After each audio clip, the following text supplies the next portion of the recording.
Wan Wah Sum is a journalist in Hong Kong and he joins me on the news via Skype to discuss this. Good to have you join us, Wan Wah Sum.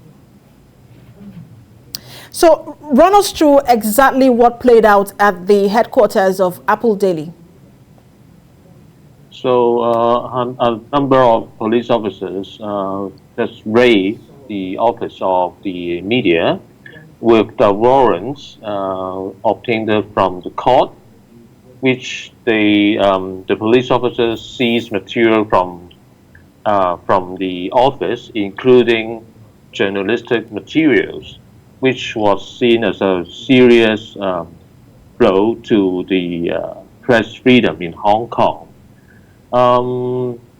As in the journalistic principles, the protection of sources is highly needed to have the trust from the interviewer. So if journalistic materials can be raided and be obtained by the police officer, it will be a very severe move to hamper the future journalistic practice in Hong Kong. It was seen as another aggressive move to silence the opposition in Hong Kong. And Apple Daily have always treated as an opposition paper in Hong Kong, and they carry a lot of materials from the opposition voice.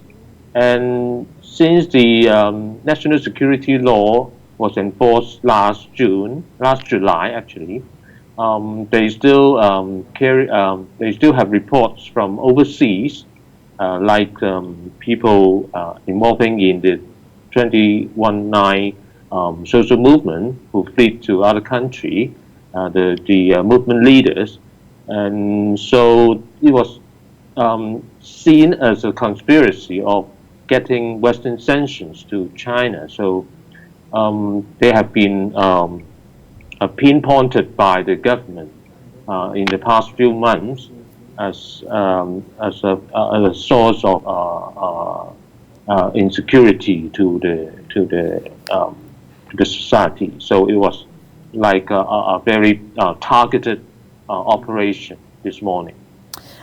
Like you rightly noted, the authorities have accused them, that's Apple Daily, of colluding with foreign forces to endanger national security. But are there publications or activities that actually specifically points to that?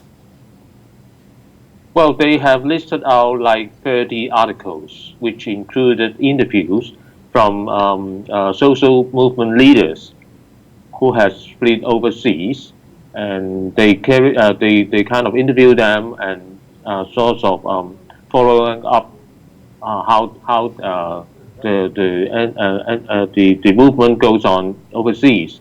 Some of these people have seen foreign officials, and they just and people are concerned how they live overseas. So most of the reports are actually follow-up stories on how these people live outside Hong Kong. So it was seen as a move in colluding of foreign forces to sanction Hong Kong authorities. So, but for us as journalists, we just report on people who are in, of the public interest of Hong Kong people who have been just saying something of their political view. So to us journalists, we don't think we are doing anything, including the foreign powers in terms of sanction to the Hong Kong authorities. And that's, that's the thing, because this is not the first time. We've seen Jimmy Lai, who is the owner of Apple Daily, is now, is now facing jail time. And we've seen that, I think it was it earlier this year that a journalist who is a freelancer with Radio Television Hong Kong was also arrested and convicted for traffic violations after she reported the 2019 protest. And so it seems like, this is a slippery slope for Hong Kong in terms of, press freedom. What does this mean for Apple Daily and the anti-Beijing tabloids?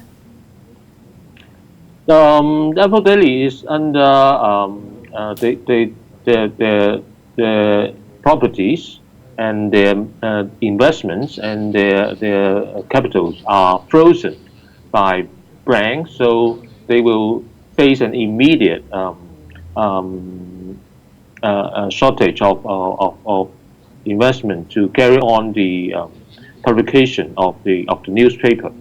So, but people in the newspaper are still looking for other resources to continue the publication of the paper. So they are using financial means, and of course today we see arrest operation. So both going to like a sort of stopping the newspaper from carrying on publishing, but we don't see an immediate stop on the publication. They are saying that they will still do the publication until they can't do it. Wan Wah Sum, we will stay with you for development on this story. Thanks for talking to us, journalist Wan Wah Sum. Thank you.